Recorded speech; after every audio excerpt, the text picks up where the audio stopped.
Good afternoon, good morning in the States. Welcome to our panel discussion titled Battling the Backlash, the Future of Gender Equality in the Western Balkans.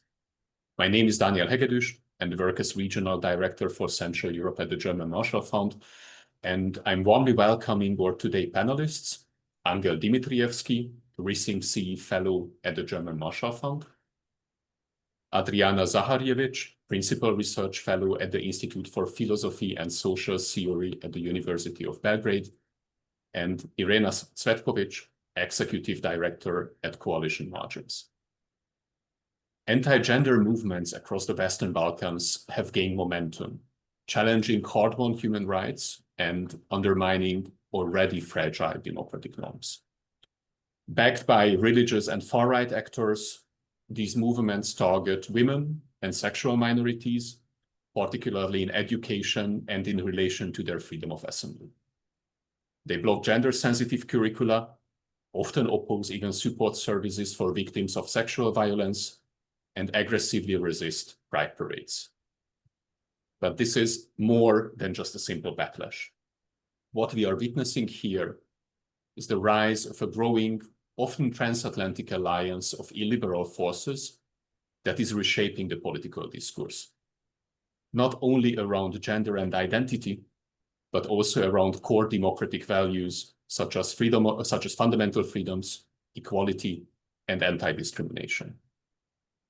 Framed as an alleged culture war, this development constitutes a fundamental attack not only on the recognition and rights of vulnerable groups, but also on the very foundations of pluralist liberal democracy as we know it. What is unfolding in the Western Balkans and parts of Central and Eastern Europe is particularly tragic. Due to the weaker social embeddedness of gender equality, the existential consequences are more severe, both for the movement and for individual activists. This holds true not only in terms of limited resources, especially following the termination of US foreign assistance, but also in terms of the physical security and mental well-being of those on the front lines. But no one should fall into the illusion that this is merely a particularity of the Western Balkans. The culture war rhetoric of illiberal forces and their anti-gender narratives that challenge the very foundations of pluralist liberal democracy is growing louder across the European Union and the United States alike. Illiberal ambitions recognize no borders, not those of countries, not those of the European Union, and not even a geographic divide like the Atlantic. And this is why solidarity and support networks committed to gender equality and democracy must pay close attention to regions like the Western Balkans. Regarding the housekeeping rules, we will begin with a 15 to 20 minutes presentation of Angel's paper and his main findings, followed by the comments of Adriana and Irena in 10-15 minutes each. This will be followed by a Q&A session, so you are welcome to submit your questions anytime using the Q&A function of Zoom, and we will do our best to incorporate your questions into the discussion. I also would like to remind you that the event is recorded and will be made available online the YouTube channel of the German Marshall Fund. And last but not least, I would like to mention that Angel's work at GMF and his paper is part of our flagship project, the Rising CE Fellowship Program, which supports innovative research projects conducted by the next generation of policy analysts and civil society activists from Central and Eastern Europe and the Western Balkans. I hope you will enjoy the conversation. And having said that, I would like to give the floor to Angel. Thank you, Daniel, for the introduction. And before I start with my insights on the paper, I would also like to say thanks to GMF for supporting me in creating this paper for now more than a year, and people who were behind the process like Zuzana and Nick, who was involved in the editing, but also the larger peer support group who was very crucial to the production of this paper. I will share my screen now.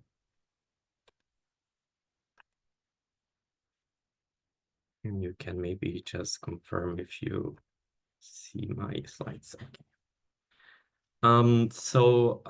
Daniel gave a nice overview of what I'm going to talk about in uh, um, in terms of the findings of my paper. I have been working on exploring the rise of the anti-gender movement as a larger threat to democracy in the Western Balkans, with North Macedonia and Serbia being my case studies in this paper. So in that regard, it's important to maybe mention the context in the Western Balkans, that the legal framework and the political environment is increasingly geared to suppress the rights and visibility of marginalized groups, namely women and LGBTQ plus people. And in some cases, the ability to obtain basic access to rights such as health rights, freedom of movement, education, and housing. Um, I've placed these statistics because I think they depict how the situation is mirrored in the region. In a 2023 public opinion survey, we found out that majorities in each country say that LGBTQ plus ideas were imported from the West, with the average being 62%. And across the region, the majority said that they would seek a cure for their child if they discovered that it identified as LGBTQ plus, with the percentage being highest in Kosovo, 57%. And when asked whether being LGBTQ plus is a sickness, the average answer that it was 51%, the highest in Kosovo and the lowest in Albania. And these statistics only show that the society in Western Balkans struggles to accept differences, but also that people with marginalized identities, who are the most vulnerable, can be easily made into scapegoats to instill fear and distrust in society. But despite this, let's say, negative context, we must acknowledge that there was some progress made in the past 5 years in terms of rights. Namely, in Bosnia and Herzegovina, North Macedonia, and Montenegro have made some advancements. For example, North Macedonia adopted an anti-discrimination law in 2020 that includes gender and sexual orientation, and then restructured its Commission for Protection Against Discrimination, and held its first Pride Parade in 2019. And only a year after Montenegro recognized same-sex civil partnerships, though full implementation of this law still remains challenged. And Bosnia and Herzegovina also organized its first Pride Parade in 2019, and this marked some kind of advancements in the region, mainly led by civil society actors. But then with every advancement comes pushback. In our case, it was a more organized pushback, which we are exploring in many different contexts, but we also know it as anti-gender movement. Just as a very theoretical framework, what anti-gender movements represent, they are international or transnational movements opposing what they call gender ideology or gender theory. And they comprise of actors with various characteristics, but they can differ from the context and the time of where they operate. But kind of like the same denominator for all of them is that they attack at least one of the three ends that they claim to defend. First is nature, then is nation, and normality. And in the Western Balkans, and specifically North Macedonia and Serbia, anti-gender narratives are significantly shifting how average citizens even respond to words related to gender or LGBTQ plus people in general. And anti-gender narratives have promoted the claim that the population is being forced to become gay or transgender. They have spread false accusations that transgender people will enter bathrooms and rape women or children. They have labeled feminists as selfish women responsible for the decline of fertility rates, presented human rights defenders or minority groups as powerful elites that try to lure children into a homosexual agenda, and of course demonized the West as the exporter of these toxic ideologies. In my paper, I have tried to map who are the dominant actors in Serbia and North Macedonia when it comes to the anti-gender movement. But just for context, the research and theoretical framework identifies three types of actors in the anti-gender movement, which define as old, new, and allies. Old anti-gender actors are usually considered to be tied to the Catholic Church and right-wing institutions, usually located in the United States. New ones are members of the transnational anti-gender movements, which today we are seeing it as different types of groups of concerned parents or concerned citizens, now even registered as civil society organizations. And allies can include the media, academia, and public intellectuals. So in that context, in both North Macedonia and Serbia, religious leaders and institutions have played a central role in advancing these anti-gender and anti-LGBTIQ plus narratives, particularly in opposing gender equality legislation. And figures such as the Bishop Jakov Stobiski of the Macedonian Orthodox Church and Patriarch Porphyrie of the Serbian Orthodox Church have used public platforms to spread discrimination, but also to pressure state institutions. Um, the slight difference between the two countries is that North Macedonia has seen the rise of new anti-gender actors, particularly groups of self-proclaimed concerned parents who mobilize under the guise of protecting children. And these groups operate through formal and informal networks, such as the Coalition for Protection of the Children, which is a registered civil society organization, network of more than 30 organizations, businesses, and political parties even. And they are supported by international anti-gender organizations like Family Watch International. And in North Macedonia, since the COVID-19 pandemic, they have gained access to policy-making spaces, have blocked gender-inclusive reforms, and organized one widespread transphobic campaign, including the screening of the transphobic movie What is a Woman by the far-right figure Matt Walsh.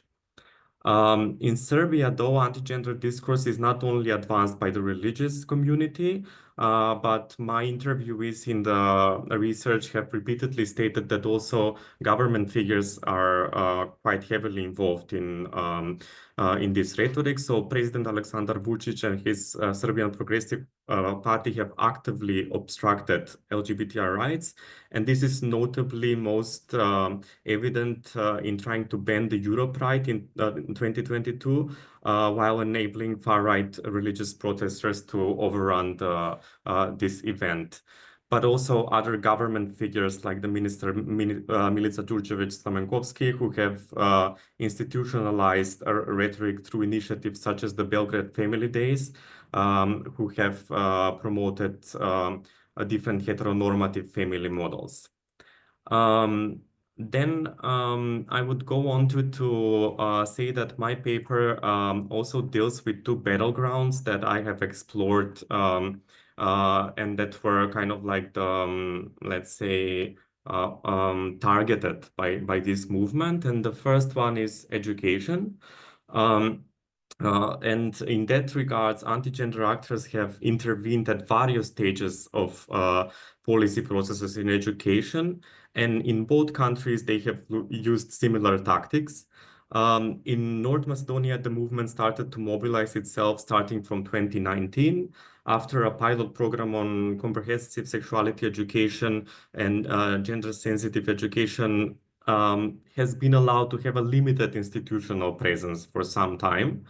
In Serbia, however, the situation was a bit different. So the Ministry of Education made a very significant and swift turnaround. The Ministry of Education in Serbia and an organization called Incest Trauma Center had previously toured the country together, training teachers on how to talk to pupils, analyze and work with topics related to sexuality education. And they have promoted together this educational package, also known as Learning About Child Sexual Violence for primary and high schools. But then the policy was overturned after 5 months due to pressure from far-right intellectuals, anti-gender groups, and clerics. In both cases, a strong anti-Western rhetoric emerged, framing the modernization of education as a threat and labeling both proposed policies as contrary to the tradition and a danger to the traditional family structure. Different disinformation tactics were often employed, such as claiming that these policies aim to sexualize children, to teach them about sex at an early age, and to change their sexual orientation or gender identity, and in extreme cases, alleging that they promoted necrophilia and group sex. So anti-gender actors in that sense in the Western Balkans have inserted themselves into education policy making with a very determined message and agenda and vision of education liberated from the liberal Western agenda. But in essence, their ultimate aim in challenging these policies is to maintain the status quo and to prevent any kind of visibility of gender and LGBTQ plus minorities. And in that regard, in 2017, the Incest Trauma Center lost its battle with Serbia Ministry of Education, which withdrew its support to this reform under the influence of right-wing groups and intellectuals and religious figures. While in North Macedonia this year in April, we have seen the revocation of several laws on primary education, law on textbooks, and law on secondary education that were amended to remove discrimination categories based on gender, sexual orientation, and gender identity, and practically to erase a whole community from education. And it is really important to mention that all of these changes were made in a non-transparent procedure without involving the expert community and in violation of domestic and international regulations. And then the second battleground that my paper deals with are the pride parades, which also fundamentally tackle the freedom of assembly aspect. And it's important to mention that pride parades in the Western Balkans have a very strong political significance, and the movements always insist that these events should be primarily seen as protests rather than celebrations, as they embody the political struggles that the community confronts daily. And beyond being a platform for public visibility, the parades convey crucial political messages and demands in response to the inadequate institutional frameworks. In regards to that, in 2022, the Serbian Orthodox Church organized large-scale mobilization against hosting Europride in Belgrade. Days before the event, it gathered thousands of people for the so-called Litany for the Salvation of Serbia in front of the Church of St. Sava. And Patriarch Porfiria led a religious service focused on the sanctity of marriage and the family. And participants carried religious icons as well as banners reading Kosovo is the heart of Serbia, flags of Imperial Russia, and photos of Vladimir Putin. At the last moment, the government announced the cancellation of Europride, despite lacking the constitutional authority to ban public gatherings, something similar that we are seeing in Budapest right now. However, the event ultimately went ahead, albeit on a reduced scale, and thanks to the persistent efforts of civil society organizations and pressure from the international community. It should be noted, though, that it was heavily policed and that attendees faced hate speech and there were instances of physical violence. 1 year after, the Macedonian Orthodox Church organized protest 1 week after the Skopje Pride Parade, which was also named as a protest against laws. It was a protest against the laws on gender equality and the civil registry law. And the protesters, many of whom were transported to the event at the expense of the church, gathered again in front of the church of St. Clement Ohridski with banners reading, "We don't want men in female bedrooms, stop the modern Inquisition, and protect the children." And here we had prominent religious leaders on the stage, including the highest figure of the Macedonian Orthodox Church, Archbishop Stefan, but also he was joined by academics such as Katica Kilavkova from the Macedonian Academy of Sciences and Arts, who both of them spread different kind of narratives that said that basically they don't want the promotion of homosexuality in education. And Katica Kulavkova described transgender identities as Western constructs imposed on the region.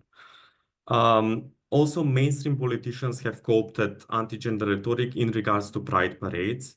In Serbia, Vučić cited security concerns and the state alleged inability to protect peaceful protesters from far-right violence as a reason for issuing the ban on Europride.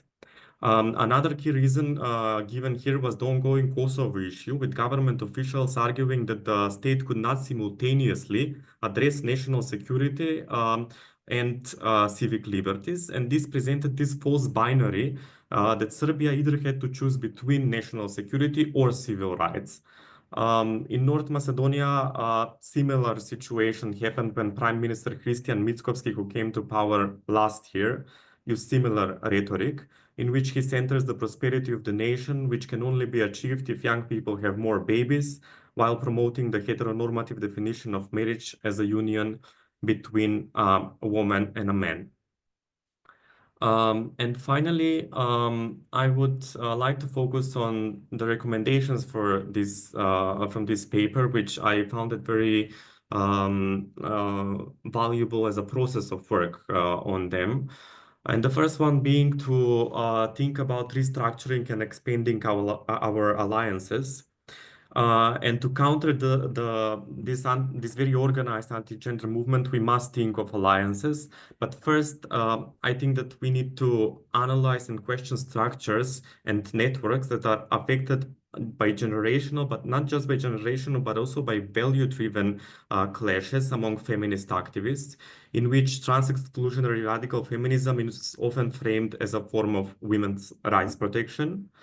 Then we must create networks and channels for knowledge sharing between senior activists and younger activists, in which we here it's essential for this knowledge sharing to be without any hierarchies, so that senior activists are willing to pass the knowledge, but also for younger activists to not be abandoned that it all started from them, and to kind of like acknowledge this legacy that they have behind them. Also to preserve the existing alliances that we have within institutions. They are very little, but to kind of like keep these people on our side, and in some cases offer protection because they are so marginalized inside the institutions when they stand in defense of these values. And this, I think, is also important to form new alliances that go beyond our feminist and LGBTI circles, with groups that demonstrate some liberal values, but they don't work explicitly in this context. So I think this is a very a wide potential field that we haven't used that much. Secondly, I would suggest that feminist and queer organizations must prioritize safeguarding education and cultural institutions, because they have been the main front where anti-gender movements have been acting. And this approach not only challenges the anti-gender movement, but also sets a broader standard for policy adoption in the Western Balkans, because we have seen how policy adoption has crippled in this sense, but also education and culture as the key fronts where change of attitudes is happening among ordinary citizens, let's say. On a more strategic note, the EU enlargement process and the Berlin process can be used as a mechanism tools for inserting this gender-sensitive perspective, because the Berlin process have been criticized for lacking a intersectional gender perspective, and gender was often treated as a standalone topic, not as an intersectional topic. So there is a possibility for feminist and LGBT organizations to build wider alliances within the Berlin process. The civil society forum actually that enables them to build these alliances. And I would end with this, although not being less important. I think that focusing on our care systems and well-being, to focus internally, is really what we need now. So feminist and queer activists have faced crises that directly threaten our personal safety. Many of us have been smeared in the media and attacked on the streets. Our offices have been vandalized. We have been target of hate speech, and there have been calls for our erasure, and we have received death threats in some cases. So in that regard, to care about ourselves is existentially important, but also this care needs to be embodied in the organizations where we work. And this is something that I propose in my paper that both donors and organizations can adopt into their way of thinking, how we think about care. But I must say that to discuss and strategize about care in these unprecedented times when funding is cut to organizations is really hard. But to recognize that care and healing must take place, I think that this is the real political takeaway from this recommendation. And just to conclude that the future of feminist and LGBTI organizing is at the moment under serious threat as it confronts this well-coordinated and, as we have seen, regionally entrenched anti-gender movement. And this challenge is compounded by the global spread of anti-gender rhetoric, which now has undermined human rights work, has shut down essential services, and weakened the strategic capacity of activists. And the current moment might feel like one of the most difficult crises we have faced within our movement, but we are no strangers to navigating different kind of adversities. And to move forward, I think that the path lies in these recommendations I gave mainly in strengthening our systems of care, deepening our mutual support, reimagining our alliances, and basically defending the institutions where we think change is still possible to happen. I will stop sharing now, and I will give the floor to others. Yes, thank you so much, Angel. Thank you for this great presentation, and particularly many thanks for your very insightful and valuable, actionable recommendations. Dear attendees, if you have any questions to Angel, feel free to submit it in the Q&A function of Zoom. And I would like to turn to Irena, because with coalition margins, you have been at the forefront of the fight for gender equality in North Macedonia for the past years.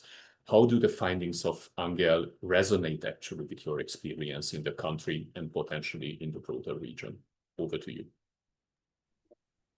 Thank you, Daniel, and Angel, congratulations. I really enjoyed reading your paper and now watching the presentation. It's really a comprehensive overview of what is happening. Before I start with my reflection on this topic, just to say that, yes, I was introduced as Executive Director of Coalition Margins, but I'm not anymore. And there is a reason, and I will start with this. I spent my last 4 years monitoring the anti-gender movement and trying to create a strategic response to anti-gender movement. I spent a lot of time researching, writing, and at the end, what I found out that I think in this moment, civil society is the only institution that is on the forefront of this fight. And I think civil society, and I will say we because I still feel that I'm part of civil society, we are doing something wrong and we need to immediately start doing something else. I have a short reflection with a few points. And the first point will be exactly this. We heard what Angel was sharing. We know what is happening around the globe, not only in the Western Balkans. The election of Donald Trump has actually really established this new normal. And when I speak about this new normal, I believe that we are living in this new normal that demands a new language, and yet we see civil society still speaks the language of the 20th century. We hear a lot about today talking about contemporary fascism. We had even a lecture, me and Angel, we were jointly on that lecture by Professor Jelisaveta Blagojevic, talking to us about the contemporary fascism and how it diverse, how it is different from the historical fascism, but what is unique in this contemporary fascism, she explained it as this contempt for the weaker. So I think we can freely say that we live now in this new normal in a proto-fascistic societies. And this new normal is shaped by disinformation, by hate speech, by moral panics, and some kind of authoritarian drift. As I said, civil society just could not keep its pace on. The civil society still speaks this old language through policy briefs, awareness campaigns, capacity buildings. So in my first point, I would say that especially donors, and I would include here the international actors, especially European Union, must not only support civil society, but should trust civil society, because in me and Angel, and of course, again, with Adriana, through our through academic networks, we are actually living this reality for a while, and we have been testing different solutions, we have been testing different approaches, and we need a support by powerful institutions, a support that is based on trust. Just we need time, space, and resources to rethink our strategies, to take risks, and be wrong sometimes. And with the final goal of this new language that this new normal is demanding is to jointly imagine new political horizons, because without that, we are just surviving. We are not transforming societies. Angel was speaking about anti-gender mobilizations in education and on pride parades, and I would like to also add something on this. Education has always been a front line of the ideological battle. It is now again. So anti-gender groups, as Angel shared what they are doing, I would just like to explain why they're attacking education. Because they know, the same as we know, that schools don't just produce workers. This is a spaces where we shape worldviews, where we shape human values, and where we shape citizens. So we have always been accused by the anti-gender groups of pushing ideology, gender ideology. But education has always been ideological. The question is whose values are being taught, whose ideologies are being incorporated. So what we fight for is this democratic, inclusive education. But what we are having in our educational systems now, and what the anti-gender groups are trying to do, is to restore through education obedience, hierarchy, and exclusion. So if I might add another action point, especially for donors and international organizations, that I think we have to stop treating this ideological battle as a clash between equals. This is not neutrality, this is complicity. There are, of course, two sides here, but one side is the side of the democracy, and we need allies in this side. I mentioned pride parades, and attacking pride parade is also not without a reason.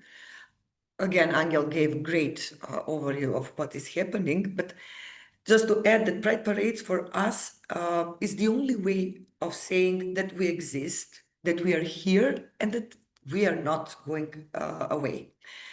And we are now in this new normal, living in a context where our communities are completely stripped of political and social power. And the only resistance that we have is is our visibility. So parades make us visible not only as LGBTQI people, but also as ordinary people, people who are every day on the streets, people who pay taxes, etc. And of course, people that demand dignity, safety, and rights. So when donors and international organizations are not supporting our prides when our prides are political act, then we have, again, a democratic problem, and we have witnessed this in North Macedonia for the first time this year. That, again, I will connect this with the trust that we need. Trusting LGBTQI organizations to reclaim pride as protests, clearly opposing harmful ideologies and fighting for change. It is, for me, the only way how we can resist, or how we can at least find our space within this new normal. Angel mentioned the church, and that will be my last point. Again, connected with the first point that I made, the church offers hope, and what we offer is policy reports. And in North Macedonia and Serbia, the church is the most trusted institutions. It's not because of faith alone. Yes, we have a lot of religious people, but because church and religion offers belonging, meaning, and hope. My colleague works a lot with rural women, and in many rural areas, which is 80% of our countries, the only civic space that exists is organized by the church. While we stay confined to Skopje and Belgrade, trained by this donor-driven advocacy, endless reporting, the church, together with the anti-gender actors, builds on the ground real relationships with people, showing up, speaking plainly, offering community. They promise hope after life. And again, we respond with policy papers. We need to offer more. And donors must invest in this people-centered, sustaining grassroots work. So not just visibility and metrics. Without that, we are losing the ground completely. So I will finish with, I have a good and a bad news. The bad news is that the anti-gender narratives are anxiety-driven, and they're highly effective as any anxiety-driven narrative at short-term mobilizations. The good news is that they lack vision. So fear can mobilize, but it cannot sustain. It cannot build a future. And their weakness should be our opening. So to truly counter anti-gender initiatives, we need more than disinformation checks or reactive campaigns. We really need to change the script, not just to defend space, but now we need to create it. New language, new coalitions, and new forms of belonging. And for that, again, we need donors and international allies who don't just fund resistance, but invest in imagination. That would be for now for myself. Thank you. Thank you so much, Irena, for your very motivating and refreshing contribution. You talked to my heart, and actually even beyond the gender equality movement, I fully agree with you that civil society needs to be more political if it would like actually to resist this new reality, what we call proto-fascism. And my question would be, and don't answer it now, but we can revert to this in the Q&A, is a very simple how. How can actually civil society successfully proceed with that transformation? In a world when actually civil society is already a main culprit and attacked in the public by authoritarian forces for being already too political. And second, when we see that donors withdrew from supporting causes which are deemed to be too political. So I fully agree with you regarding the goals, but I think it's worth to discuss actually the how we achieve the goals you set.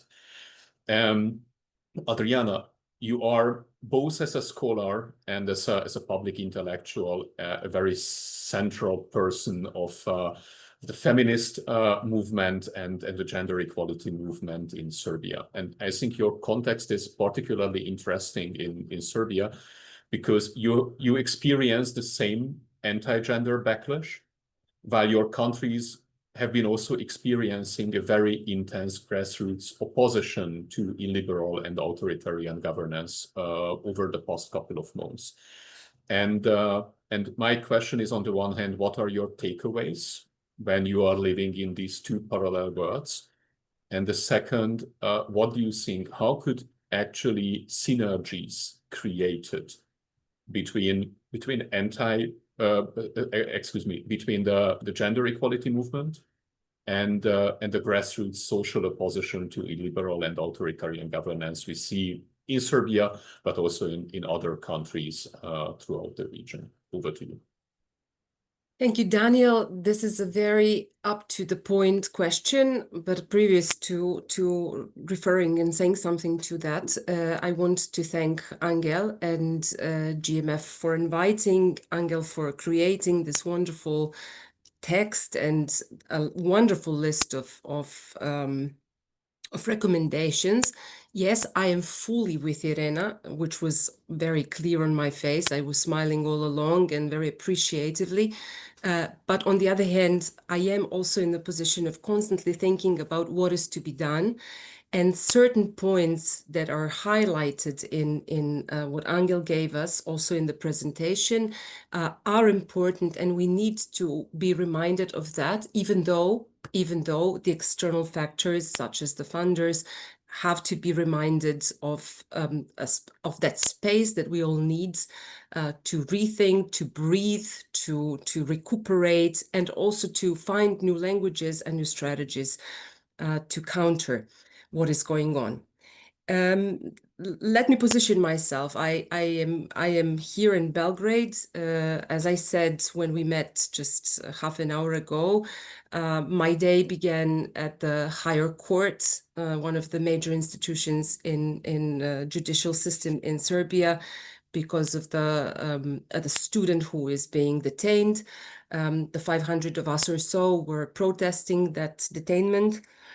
This also happens after the 17 days when the informal academic group called Rebellious University was spending in front of the government building, blocking the major thoroughfare because of the 4 months of not being paid their salaries.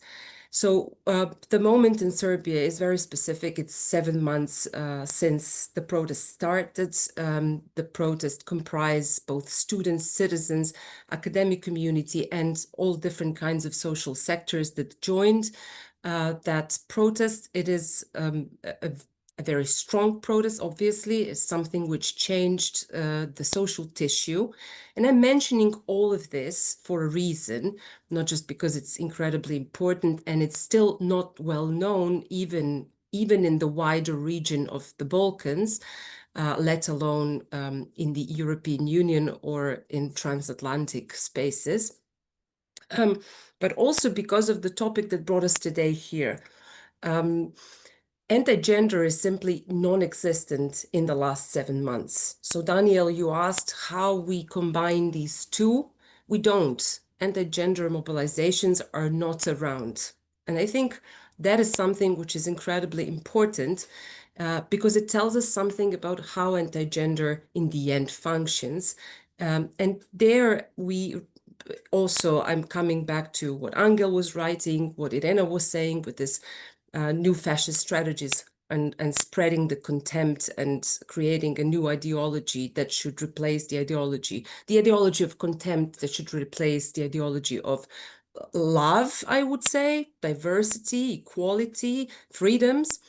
And that is that what we have to think about when we think about anti-gender politics is that we are thinking about strategies, about projects.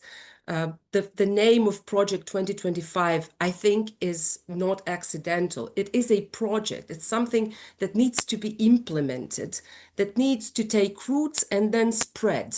I think that this is precisely what is happening in the societies of North Macedonia and what was happening in Serbian society for years, that it was a kind of useful strategy of the powers that be in Serbia, that's the Serbian Progressive Party, which recognized that anti-gender can be useful as a strategy for creating polarizations, for further weakening of institutions that were already very weak or weakened, and naturally democracy, which was already very weak or simply in various ways non-existent. I'm speaking now rather about Serbia. What we also witnessed with this government, and I think that's important, is that while it was useful, gender equality was also used as a strategy. So we had in Serbia gender equality as something which was given or presented, done for the show, so to say, for the EU partners, showing off that we can do it and maybe even do it better than our European partners. So, for example, and this is the only thing which is somehow missing in Angel's paper, I'm sure that he had reasons why he did not put it there, but I will insist on its importance, is that we did have for a while the first openly lesbian prime minister who was very long in power. She was in power, I think, the longest in the entire Serbian history of representative democracy, so spanning to 19th century. That woman, Ana Brnabić, who is still very powerful in Serbian politics, was an open lesbian. She was outed by the president, not that she outed herself, but in a way, she was the figure of the progressiveness of the Serbian politics and a show that we can do it. Not only that we can do gender equality, but that maybe we can even do it better than, you, the teachers in the EU. However, once that policy turned not so useful, the strategies turned. And what we got instead was the governmental play out of anti-gender politics, which says something about politics itself and how life is not important. Equality is not important. Freedoms are not important. Basically, this is something that can be spared. Since I do have still some time, do I have that time? I wanted to highlight some of the Serbian specificities. I just also want to mention that relatively recently, Roman Kuhar, who was many times mentioned in Angel's paper and for a reason, and me, we collected a volume which deals with the post-Yugoslav space, and Irena contributed, among other two colleagues, to that volume with the North Macedonian case. And in a way there, we saw that the entire post-Yugoslav space is very ripe with anti-gender politics in different ways, with different historical roots, with different contexts. But what there was important for the Serbian context was, as Angel rightly mentioned, the importance of the intellectuals. Basically, it was the intellectuals, not the parties, not the church, that kind of started the talk about anti-gender policies. It started with education. I will not repeat what we already heard. But interestingly enough, and this speaks in the direction of what I wanted to emphasize about strategy, about project, at that time, that was not useful, so it was not used. At that time, the idea of the educational packages was stopped, but then what happened immediately afterwards was not some kind of institution of a grand anti-gender political framework. Quite to the contrary, it was at that time when Ana Brnabić, the prime minister, came into power. And simultaneously to that, which says something again about a strategy, is that at the time, always vocal, always homophobic, now transphobic as well, anti-feminist Orthodox, Serbian Orthodox Church was very silent for years, for several years. So Orthodox Church, which was for years spreading the anathema of homophobic and anti-feminist messages, was now silent and in support of the openly lesbian prime minister, or at least not attacking the prime minister.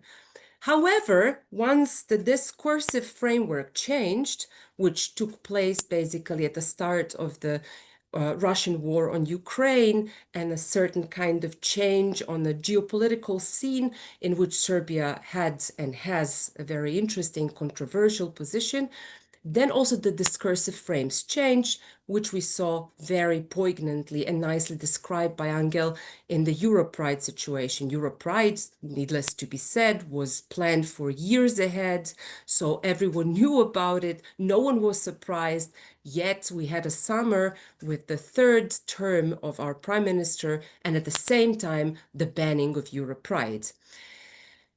Just to add one little footnote, or rather like an image to this, we had the banned Pride. It was very scary to be there, believe me. But the next day, as it was the day of the funeral of Elizabeth II, the people present at that funeral were the prime minister and her partner, another woman, who represented Serbia, right? Which was absolutely unimaginable in terms of what was happening just the day before in Serbia. So in any case, as we can see, EU priorities, Russian priorities, or other priorities can influence and did influence the strategic use of narratives which ordain lives.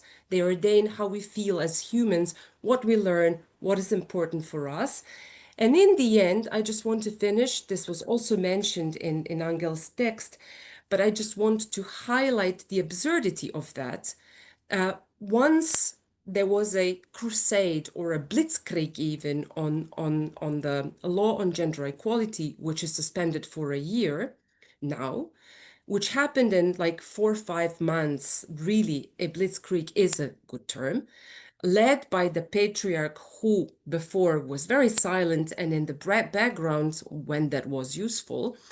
What happened was not that they used all of those checklists on anti-gender agenda, such as trans issue, anti-LGBT issue, or LGBT issue, or any kind of feminist issues. No, the primary concern of the Serbian Orthodox Church was gender-sensitive language. When we say gender-sensitive language in Serbian context, that is not the X or the asterisk as in German, for example. It is basically professor, professorin. So that's that level of progressiveness, which was considered to be the rape of the Serbian language, even more so of the Serbian being and Serbianhood. So in a way, the language decided on the fate of on the law on gender equality. And we are now full year from there. In the meantime, there were 7 months of protests where every frame that we had beforehand was kind of confused. And it seems to me that the anti-gender was not on agenda because it was seen that it will not be useful. Which in the end, I mean, brings me to my conclusion is that somehow we need to be aware of the fact of how something which is a strategy and appears incredibly old, even mythical in its origin, it's a return to something, to the bygone times, the best time, the better times when everyone knew where they stand and where they should stand, that this is in fact, in a way, disorienting our lives today with such speed and annulling even not only what little freedoms, at least in this region, we have achieved, but also annulling the value of life itself and how to preserve it, what to do to preserve that frame. Thank you. Thank you so much, Adriana, for providing the Serbian context in such an insightful way. Dear attendees, the Q&A is open, so please submit your question to our speakers. And I think we could start with a first round, potentially of 2 questions, one a bit more theoretical and another one very practical, policy-oriented, and potentially also at the level of some recommendations.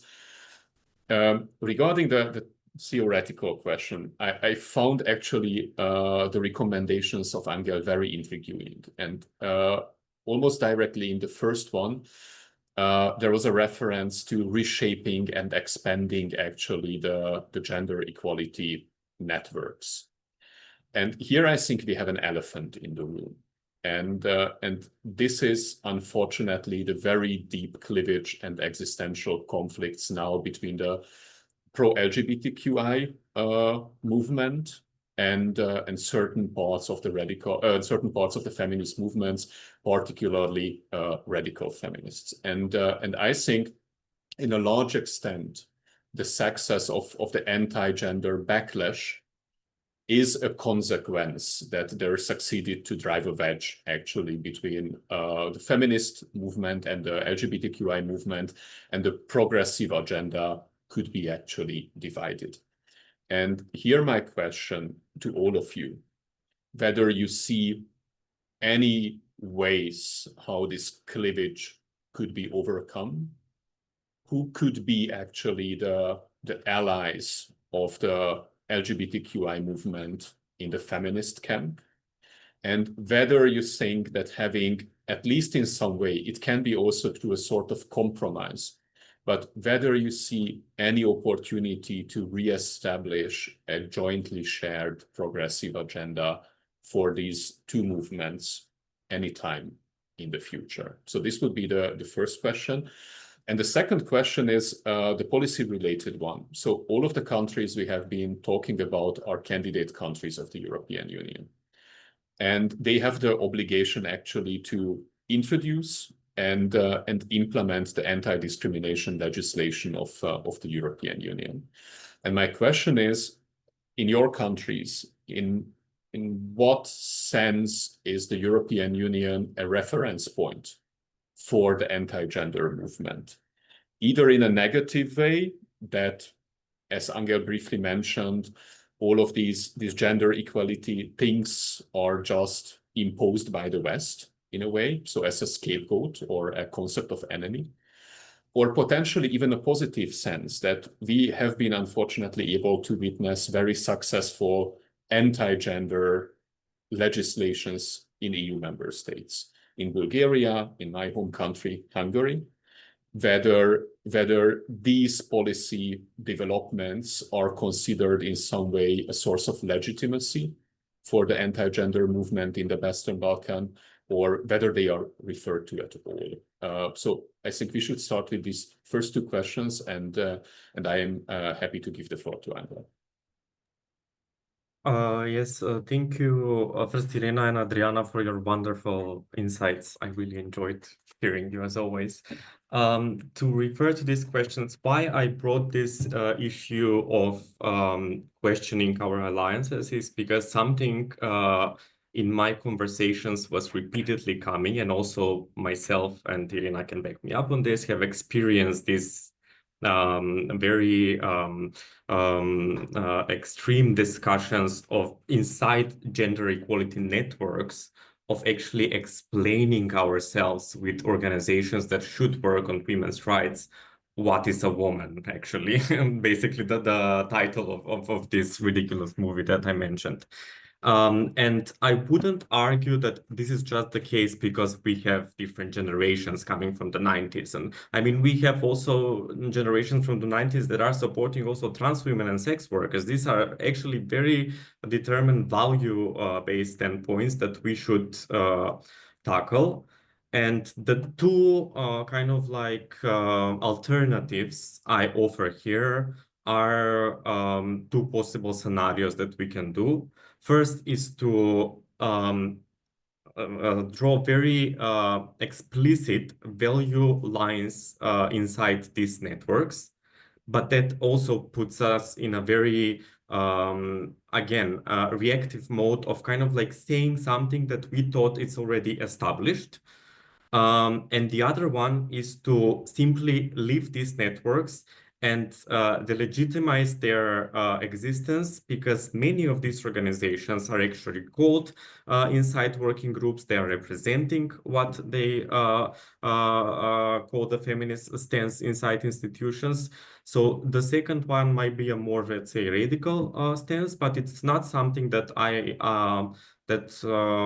fear of. I think that if we break these alliances with people that we think that are our allies, there will be a point that true allyship can emerge with some other instances that are actually more in our favor. The second question about the policy-related one. How is EU perceived as a factor in North Macedonia? Currently, EU doesn't enjoy a lot of support. I can say very minimal support, not just because of this topic, but because EU has had a very contradictory attitude towards the name change and different kind of national disputes around North Macedonia. So the credibility started to fall there because the Union obviously has failed to also deliver some promises there.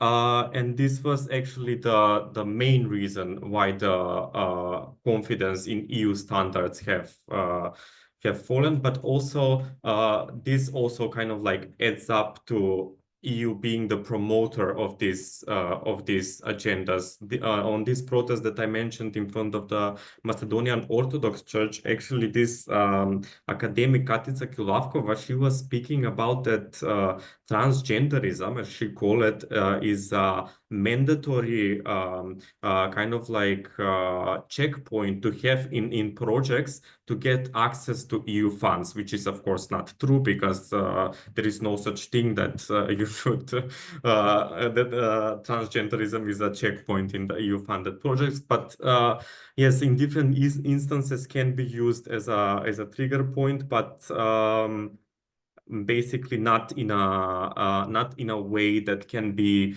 good, because also we have seen that the anti-discrimination EU legislation last month was also stripped away from certain categories, and that international networks like ILGA reacted to this anti-discrimination EU policy being really now not so inclusive as it was before.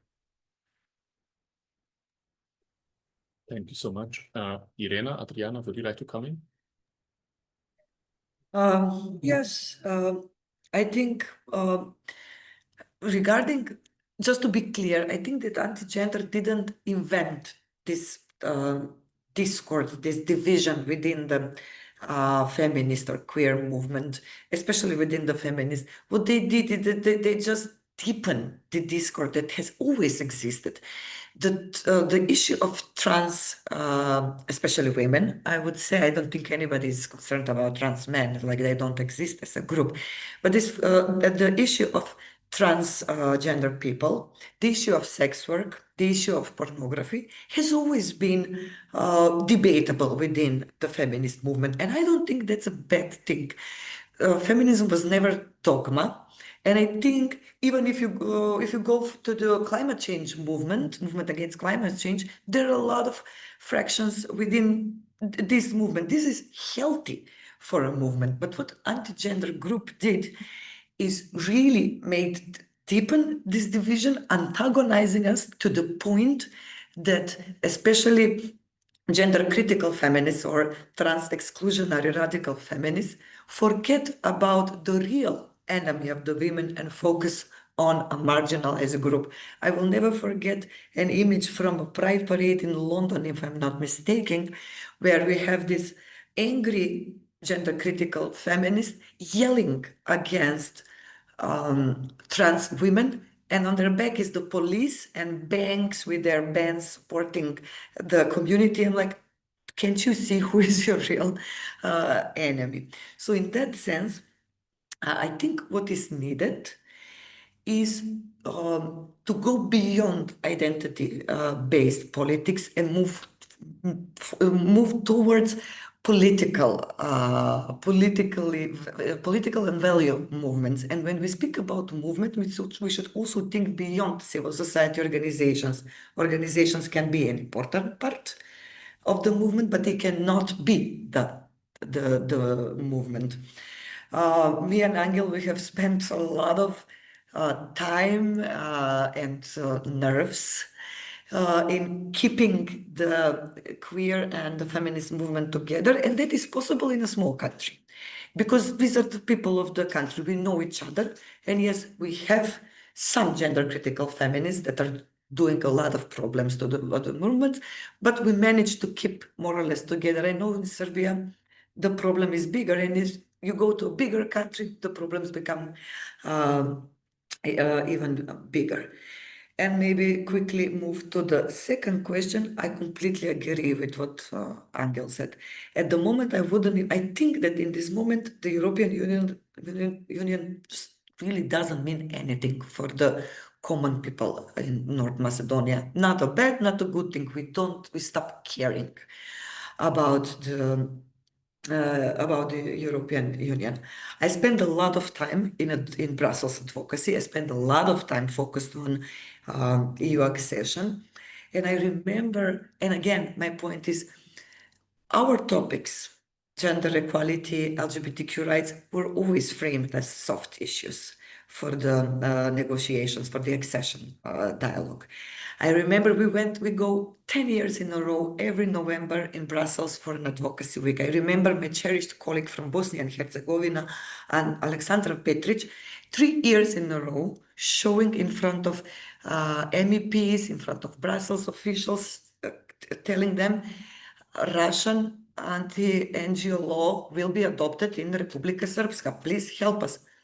Nothing happened from their side. They waited until the law was adopted, and then they started reacting. So that's why I insist, please, please trust us.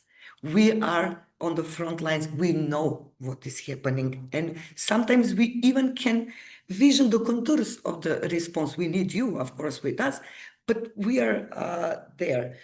And at the end, I think what I wouldn't say maybe the left, but I mean the left, let's say pro-democratic part of the society, we are always so much obsessed with ourselves. We want to exclude TERFs, TERFs want to exclude us, we want to exclude this. I think we are living now in this time that we need a really broader coalitions, and to truly understand broader coalitions means being together with someone that don't think the same as I do, but we share values and goals.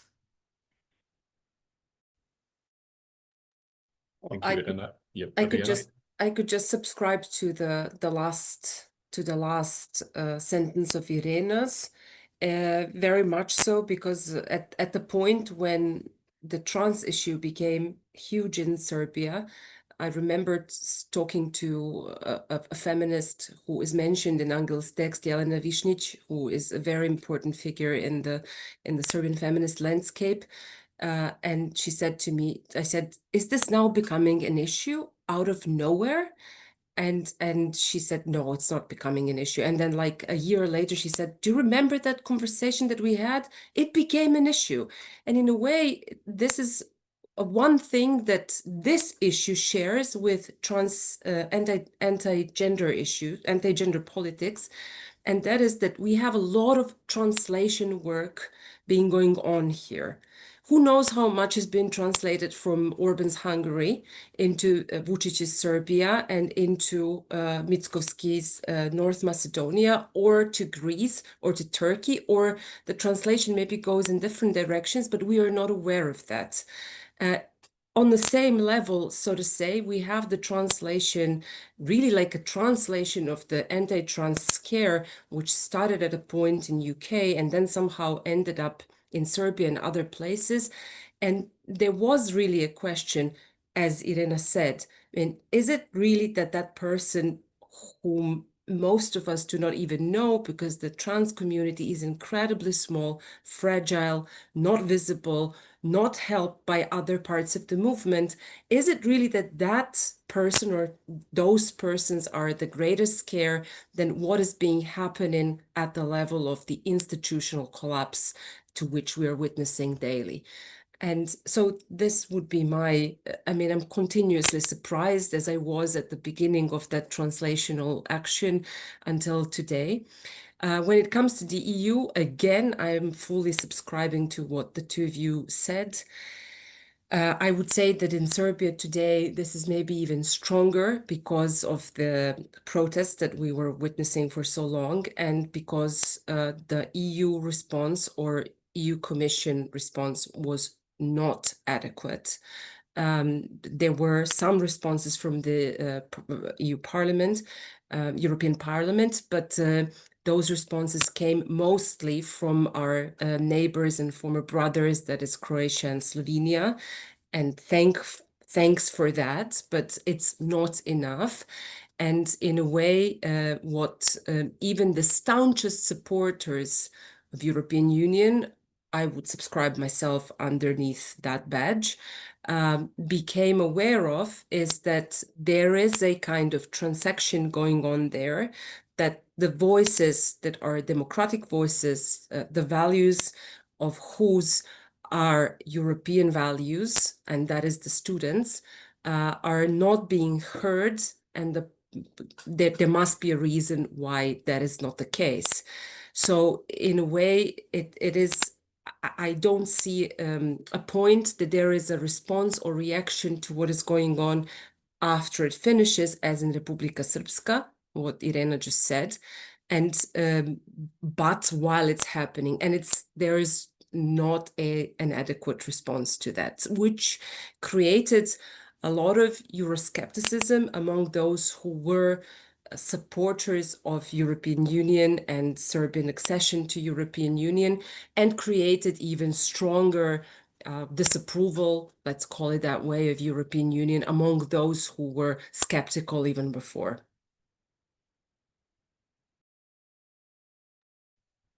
Thank you so much. I think we still have ample time for a second round of questions. And if you don't mind, again, I would go with a rather theoretical and rather practical and policy-oriented.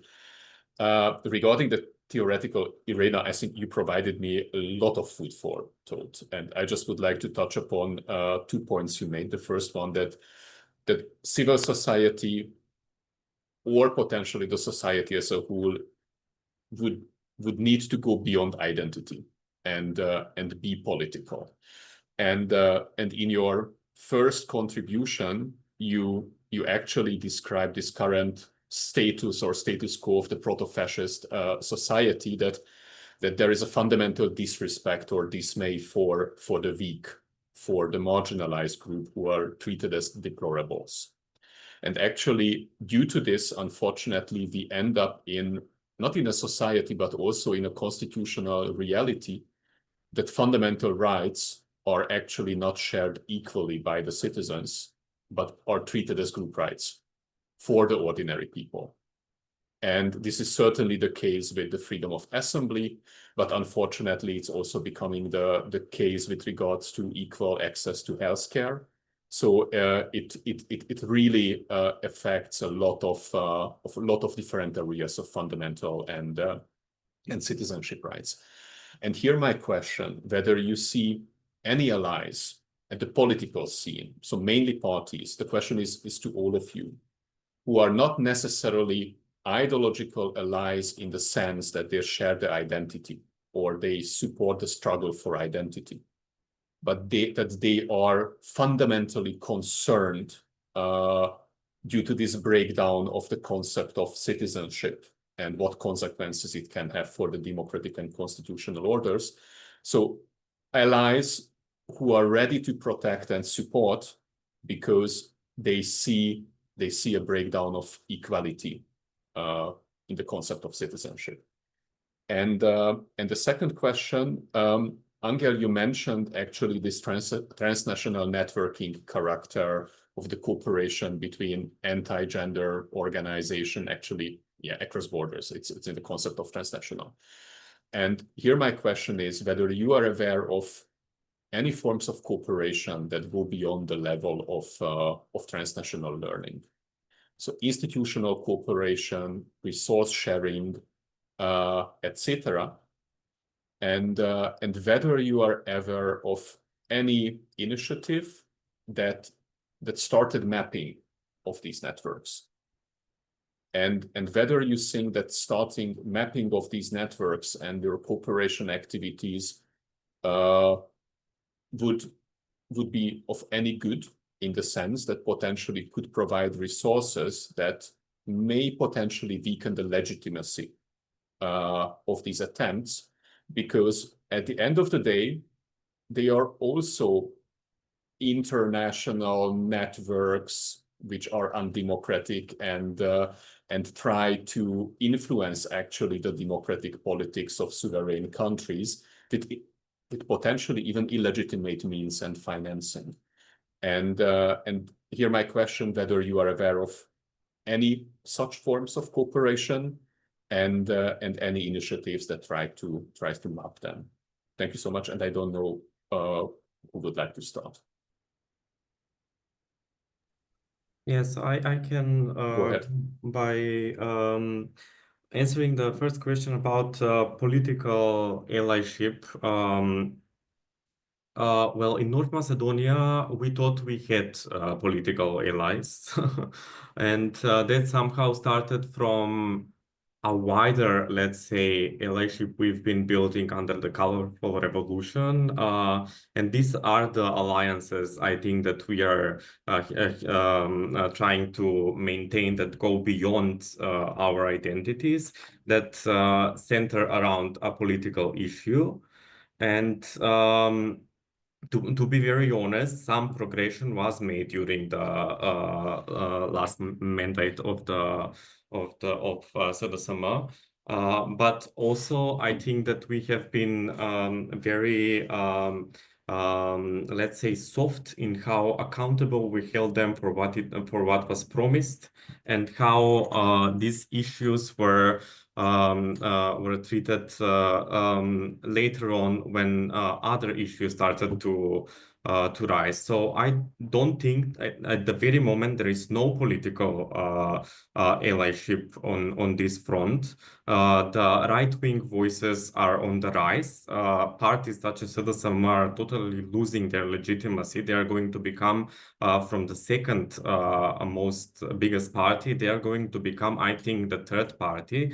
And the second party, which is called Levica, and is working on a far-right concept of this society, actually is the one who is going against the civil society sector and promotes ideas such as the foreign agents law. So I don't think that we can find true political allyship in the parties, but I think that what we have been trying to do is work with some list of independent councillors within the cities. For example, we have these initiatives, for example, that mostly work around the issues of environment, but they have been willing to step up and connect these to feminism. They show to pride parades. They are a very small minority of having 2 or 3 councillors inside the city of Skopje, for example.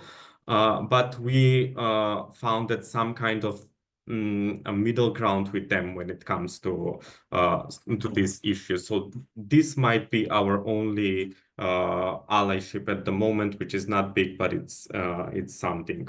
And regarding the transnational nature of the movement, I think it was last year or the year before that Alliance Defending Freedom had its first training in North Macedonia for anti-gender activists, which is a renowned anti-gender network having a lot of funds, and they come to countries where the movement is already, let's say, well established, and they are connected with other organizations such as Citizen Go, who fund awareness campaigns, referendums, even in some countries. And this was, I think, the first instance that we saw the transnational nature of the movement happening in our country.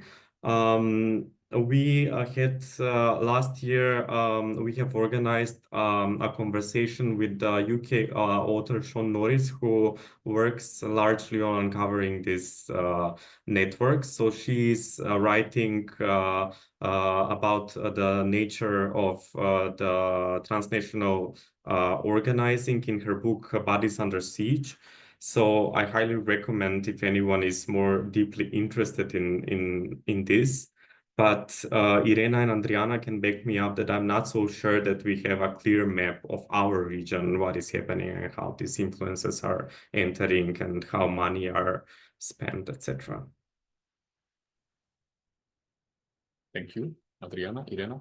Can I jump in very shortly over the first question and back up, Angel, that we are at the start of this kind of comparative regional research on what is going on. The money is always the hardest to track, I would say. So, and it would be important to see where it comes from. I just wanted to say one thing about the allyship. Again, speaking from the position of the protest, which really changed the perspective completely of all of us. Why I'm saying this.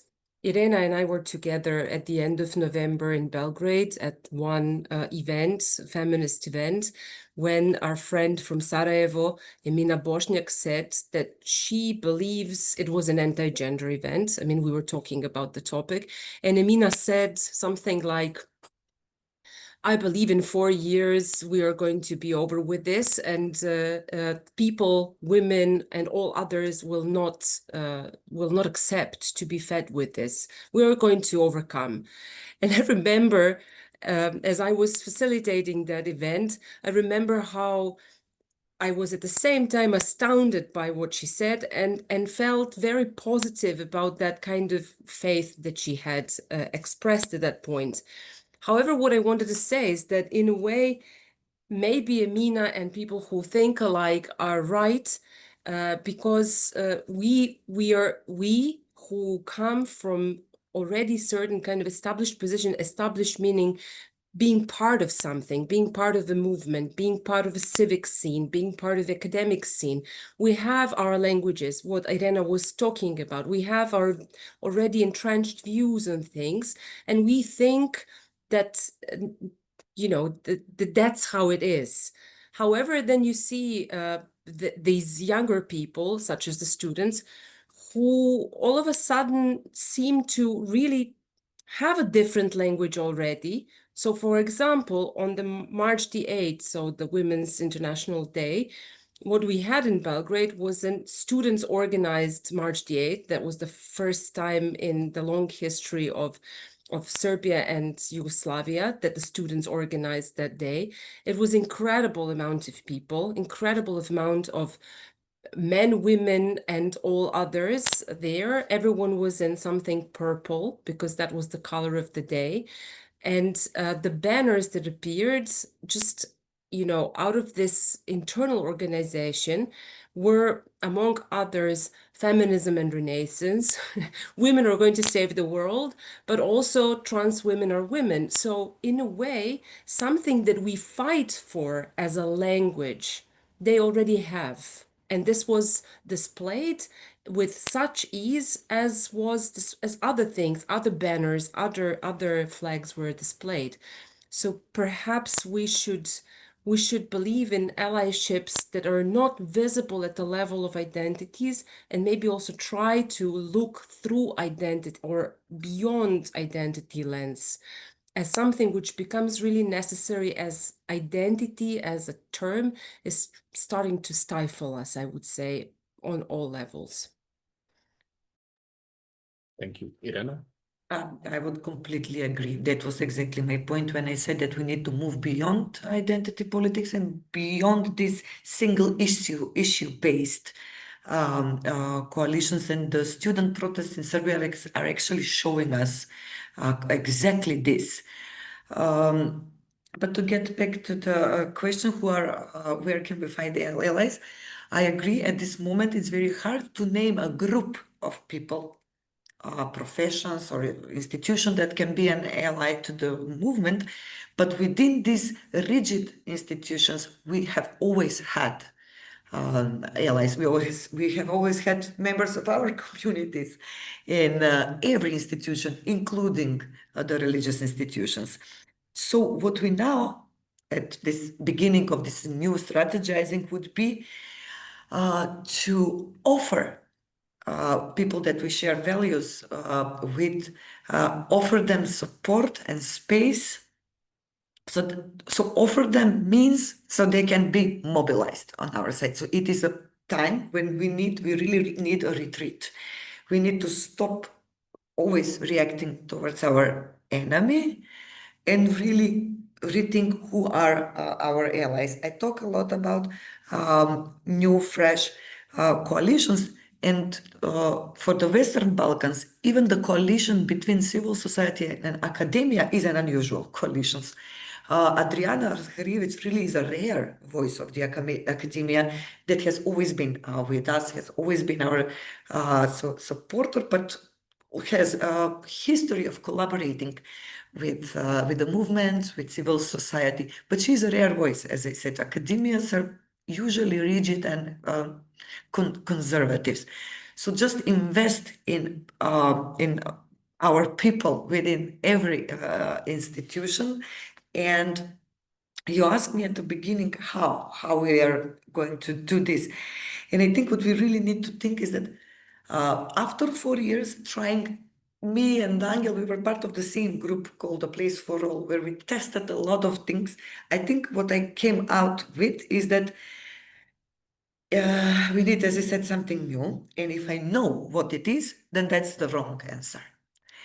And by this, I mean, so if you ask me how, I cannot give a recipe, but I would say invest in create spaces that will allow these unusual coalitions to happen, but also places where risking is allowed and experiments are allowed.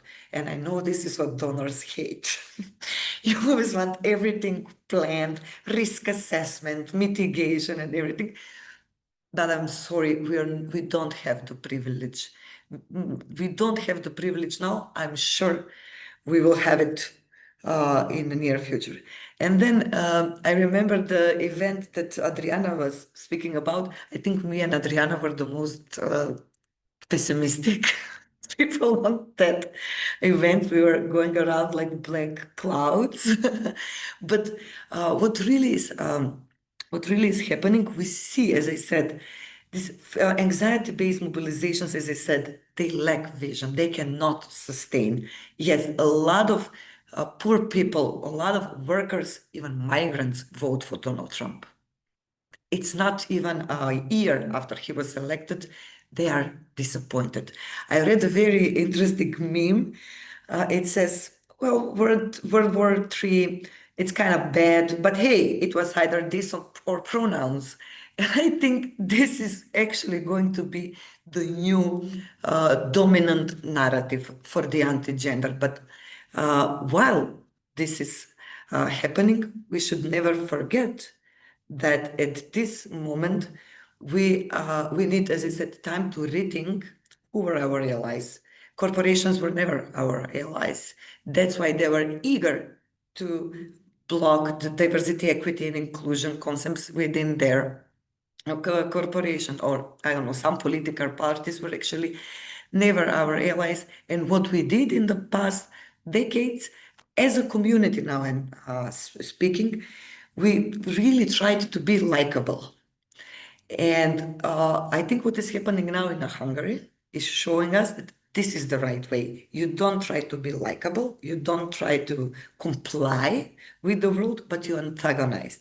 And I think if you ask me which pride parade is the most important now, I would say the ban parade in Hungary. And I'm sure it will happen, and I'm sure it will be the best pride parade, because people who will go there will be emotionally charged, will be angry, and they will know why are they on the streets. Thank you so much. Actually, it's really hard to believe for me that at any panel, Adriana and you have been the most pessimistic speakers, because I think our today conversation was particularly engaging, insightful, and also very much forward-looking and constructive. So thank you so much to you all for this excellent panel. Angel, congratulations again for your great research.